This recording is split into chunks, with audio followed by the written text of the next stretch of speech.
America যে বলছে চীনের বিরুদ্ধে 100% ট্যারিফ দেওয়া হবে, শুল্ক আরোপ করা হবে যদি চীন ইরানের সাথে তেল লেনদেন অব্যাহত রাখে। আমেরিকা কি এটা করতে পারবে? আর চীন যে বলছে আমেরিকা যদি এই ধরনের ব্যবস্থা নেয় তাহলে চীনও পাল্টা ব্যবস্থা নেবে এবং চীন তার নিজের সার্বভৌমত্ব এবং মিত্রদের স্বার্থ রক্ষা করবে। চীন কি আসলে এরকম পদক্ষেপ নেবে? তার মানে বেশ শক্ত অবস্থান নিতে হবে। সেটা কি পারবে বা করবে?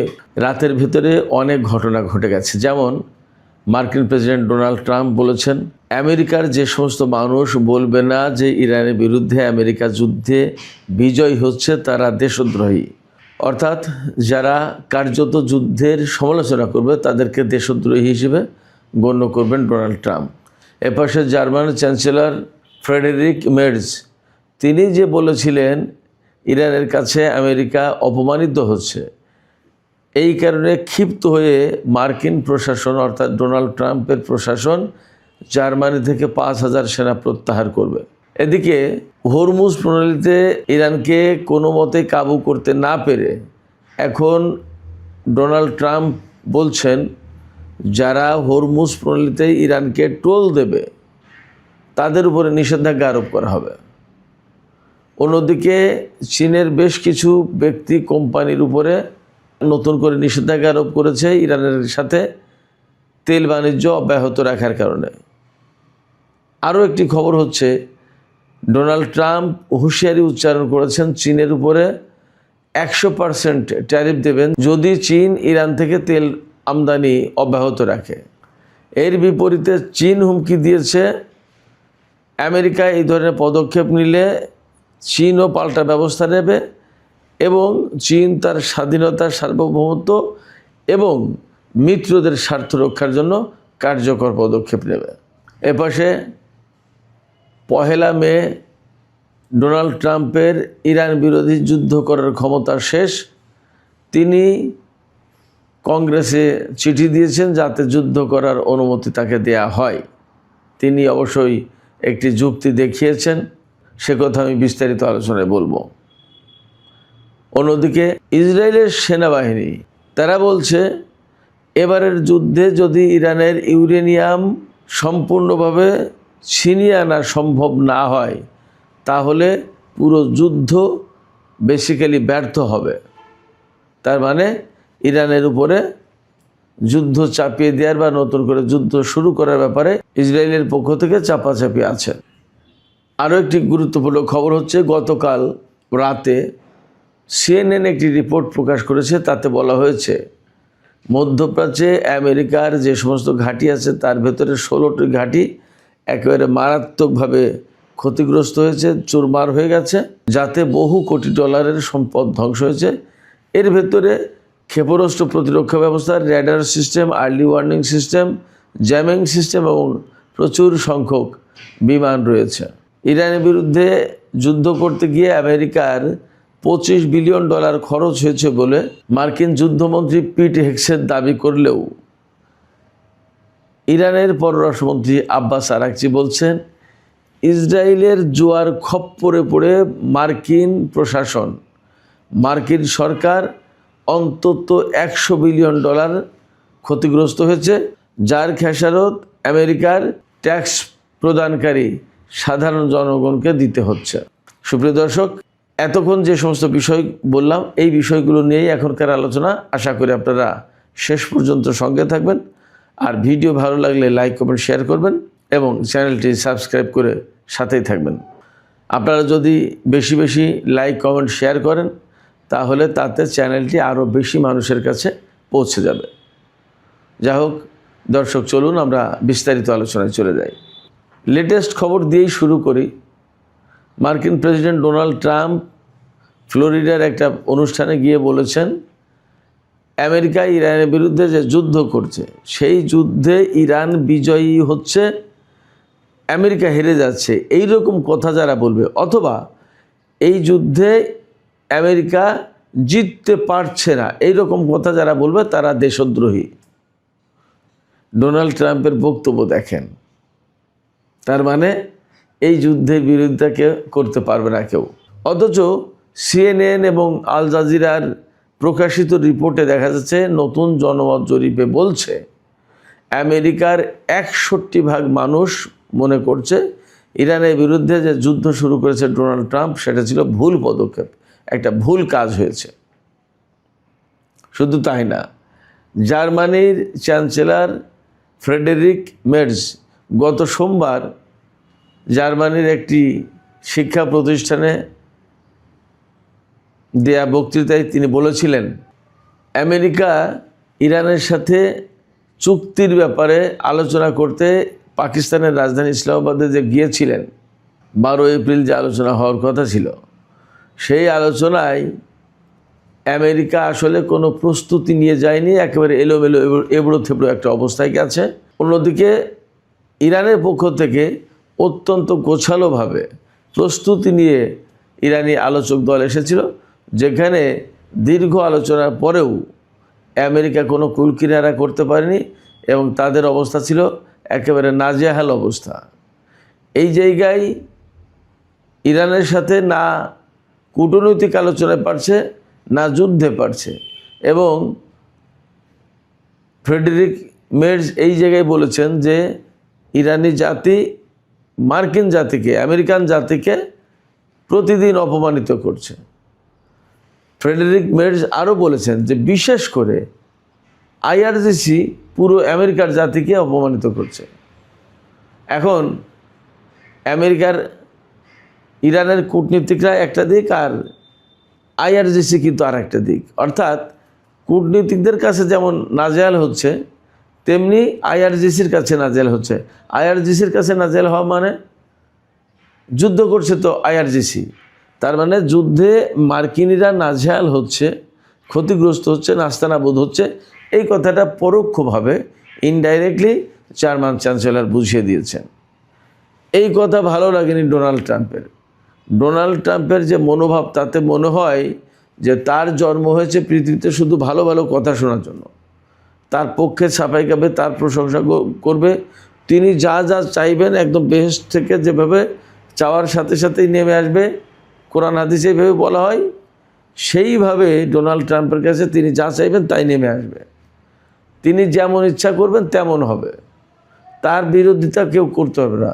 তিনি যা চাইবেন যা করবেন ওইটাই রাইট, ওইটাই সই। তার ফিলিংসটা এরকম, যার কারণে এই যে জার্মানির চ্যান্সেলর কার্যত আমেরিকার সমালোচনা করেছেন, তার উপরে ভীষণভাবে ক্ষেপে গেছেন। ক্ষেপে গিয়ে যেদিন ডোনাল্ড ট্রাম্প গত সোমবার যখন জার্মান চ্যান্সেলর আমেরিকার সমালোচনা করেছে যুদ্ধের ব্যাপারে, এবং তিনি বলেছিলেন সেখানে যে এই পরিস্থিতিতে আমেরিকা যেহেতু প্রতিদিন অপমানিত হচ্ছে, এই পরিস্থিতিতে যত তাড়াতাড়ি সম্ভব এই যুদ্ধ বন্ধ করা উচিত, যুদ্ধের অবসান ঘটানো উচিত। ডোনাল্ড ট্রাম্প তখন ফ্রেডেরিক মের্জকে হুমকি দিয়ে বলেছিলেন যে তার বোঝা উচিত যে সে কোন প্রসঙ্গে কথা বলছে এবং তাকে এর পরিণতি বরণ করতে হবে, ভাগ্য বরণ করতে হবে, এর কনসিকুয়েন্স, রেজাল্ট ভোগ করতে হবে, ফল ভোগ করতে হবে। এরপরেই তিনি তার যুদ্ধমন্ত্রী পিট হেগসেথকে লাগিয়ে দিয়েছেন এবং নির্দেশ দিয়েছেন 5000 সেনা প্রত্যাহার করা হবে জার্মানি থেকে। আমি যতদূর বুঝি তাতে জার্মানি এমন একটা জাতি যারা দ্বিতীয় বিশ্বযুদ্ধে একটা পক্ষের নেতৃত্ব দিয়েছিল, তারা এতটা দুর্বল না।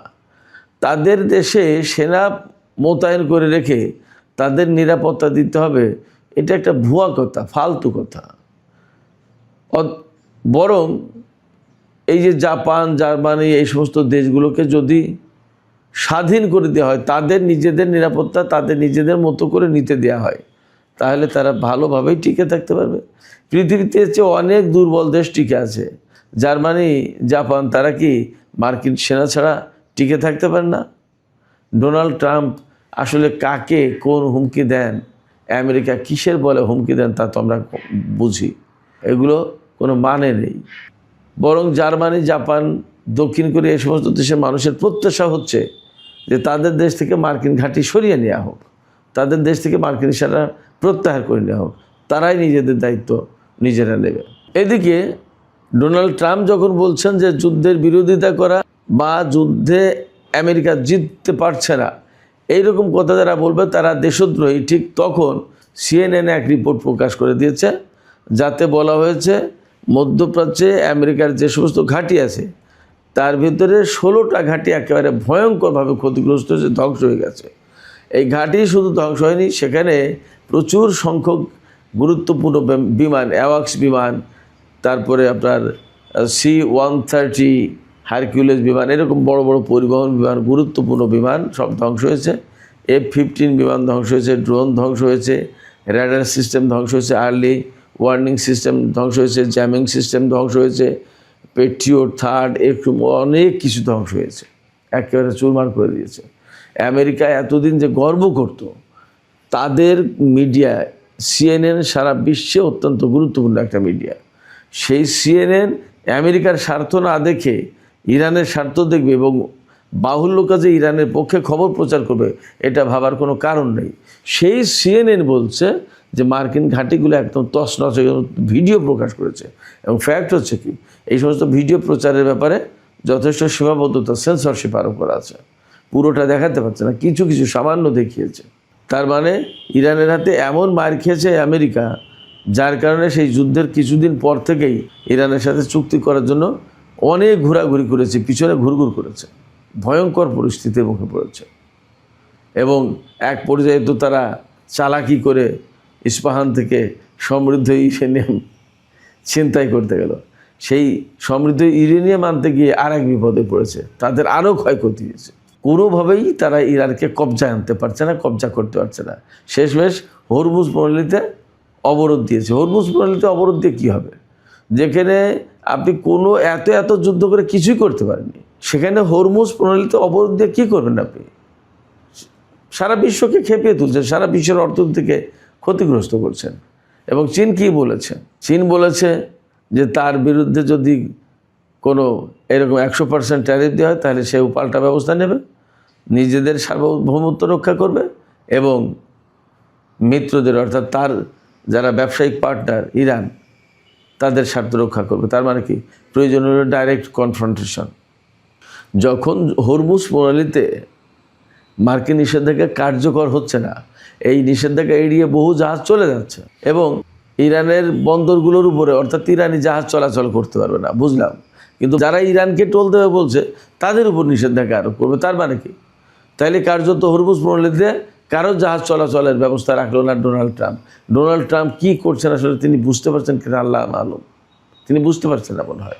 ধরুন জাপানের একটা জাহাজ সৌদি আরব থেকে তেল নিয়ে যাবে, এখন হরমুজ প্রণালীতে টোল দিতে হবে। টোল দিলে তার উপর যদি নিষেধাজ্ঞা আরোপ করে, তাহলে জাপান তেল কিনবে কোথা থেকে, তেল নেবে কোথা থেকে? চাইলেই তো হুটহাট করে এক জায়গা থেকে তেল নেওয়া যাচ্ছে না, এবং তেলের জায়গা তো খুব বেশি নেই। শুধু তাই না, গত 4 বছরের ভিতরে এইবার প্রথম জাপান রাশিয়ার কাছ থেকে তেল কিনতে বাধ্য হয়েছে। কিন্তু সেটাই কি শেষ কথা? রাশিয়া কতজনের তেল দেবে? তার তো একটা ক্যাপাসিটি আছে, ক্যাপাসিটির বাইরে তো যেতে হবে না। হরমুজ প্রণালী থেকে যদি আপনি তেল দিতে না দেন, তাহলে উপায় হবে কি? তার মানে বিশ্ববাসীর বিরুদ্ধে যুদ্ধ ঘোষণা করেছে কার্যত ডোনাল্ড ট্রাম্প। এইভাবে দেখা হচ্ছে ব্যাপারটাকে। আমেরিকার জনগণই তো তারা নাখোশ, তারা পছন্দ করছে না। তাদের মিত্ররা, আমেরিকার কোনো মিত্র তার সাথে তো যুদ্ধে যোগ দেয়নি। শুধু তাই না, স্পেন এবং ইটালি থেকেও সেনা প্রত্যাহারের চিন্তা করছে আমেরিকা। কয় জায়গা থেকে সেনা প্রত্যাহার করবে? সবাই তো বিরোধিতা করছে। কয় জায়গা থেকে সেনা প্রত্যাহার করবে? কাদের উপরে শাস্তিমূলক ব্যবস্থা নেবে? এই করতে করতে তো আমেরিকাই একঘরে হয়ে পড়বে। এবার সে চীন যে হুমকি দিয়েছে, সেই হুমকিটা তো সাধারণ কোনো ঘটনা না। আমেরিকা বলেছে যে চীনের উপরে, ইরানের সাথে যদি তেল লেনদেন অব্যাহত রাখে, তাহলে চীনের উপরে 100% ট্যারিফ দিতে পারবে। অর্থাৎ $100 তেল কিনলে $100 ট্যারিফ দিতে হবে চীনা পণ্যে। চীন যে সমস্ত পণ্য আমেরিকায় পাঠাবে, সেই সমস্ত পণ্যের উপরে 100% শুল্ক বসিয়ে দেবে। তাহলে কি করবে চীন? চীন বলেছে সে তার নিজের সার্বভৌমত্ব রক্ষা করবে, প্লাস তার যারা ব্যবসায়িক মিত্র বা বাণিজ্যিক মিত্র, তাদের স্বার্থ রক্ষা করবে চীন। তার মানে ইরানের উপর নিষেধাজ্ঞা দিয়ে, তার উপর যুদ্ধ চাপিয়ে দিয়ে, তাকে যদি একদম নাস্তানাবুদ করে দেওয়ার চেষ্টা করে এবং চীনের ব্যবসা কেন্দ্রিক যদি প্রচণ্ড বাধা সৃষ্টি করে, তাহলে চীন ইরানের স্বার্থ রক্ষা করবে। মানে কি? ইরানকে যেভাবে সাহায্য সহযোগিতা দিলে ইরান আমেরিকার বিরুদ্ধে টিকে থাকতে পারবে, তাই করবে। তাতে যদি প্রয়োজন হয় তার লোক পাঠিয়ে, তার যন্ত্র সামরিক সরঞ্জাম পাঠিয়ে যুদ্ধ করাবে। চীনের পক্ষ থেকে এই হুমকি কিন্তু কোনো সাধারণ হুমকি না, অনেক বড় কিছু। এদিকে যুদ্ধের সময়সীমা যখন শেষ হয়ে গেছে, ডোনাল্ড ট্রাম্প কি করেছেন? মার্কিন কংগ্রেসে একটা চিঠি পাঠিয়েছেন। চিঠি পাঠিয়ে তিনি তাতে দাবি করেছেন, কংগ্রেস যেটা বলছে যে 60 দিন পরে কংগ্রেসের অনুমোদন নিতে হবে, এটা একটা ভুল যুক্তি, এটা ভুল কথা। কারণ ডোনাল্ড ট্রাম্প বলছেন যে আমরা তো 40 দিন পর্যন্ত যুদ্ধ করেছি, 20 দিন আরও হাতে পাও না, এই 20 দিন তো যুদ্ধবিরতি ছিল, তাহলে আমাদের জন্য এই 60 দিনের যে আইনি বাধ্যবাধকতা এটা এখনই কার্যকর হবে না। কিন্তু তার মতো ব্যাখ্যা বিশ্লেষণ দিলে তো হবে না। মার্কিন সংবিধানের ব্যাখ্যা বিশ্লেষণ তো আছে, এবং এই রকম জটিল পরিস্থিতি তৈরি হলে কি হবে তারও তো ব্যাখ্যা আছে। অতএব ডোনাল্ড ট্রাম্প যাই বলুক, তিনি আসলে নেগেটিভ পজিশনে। এই অবস্থায় ডোনাল্ড ট্রাম্প তারপরেও বলছেন যে তিনি এখনই ইরানের বিরুদ্ধে যুদ্ধ শেষ করার চিন্তা করছেন না, এবং তিনি ইরানের বিরুদ্ধে যুদ্ধ শুরু করতে পারেন। আবার এপাশে ইসরায়েল বলছে কি, এবারের যে যুদ্ধ হবে সেই যুদ্ধে যদি ইরানের সমৃদ্ধ ইউরেনিয়াম একদম হাতিয়ে নেওয়া সম্ভব না হয়, নিয়ে যাওয়া না সম্ভব হয়, তাহলে এই যুদ্ধ পুরোপুরি ব্যর্থ হবে। তা অলরেডি তো ব্যর্থ হয়েছে, ইরানের কাছ থেকে তো নিতে পারেনি, এবং এবার পারবে এটা ভাবার কোনো কারণ নেই। যতই ইসরায়েল এবং আমেরিকা কমান্ডো অভিযান চালাক, কমান্ডো ইরানের হাতেও আছে। ইরান যখন তার ইউরেনিয়াম সমৃদ্ধ করেছে এবং পরমাণু কর্মসূচি চালু করেছে, সেই পরমাণু কর্মসূচি এবং সেই ইউরেনিয়াম কিভাবে সেভ করতে হবে, এই ক্ষমতাটুকু অর্জন করার পরেই বাকিটা করেছে।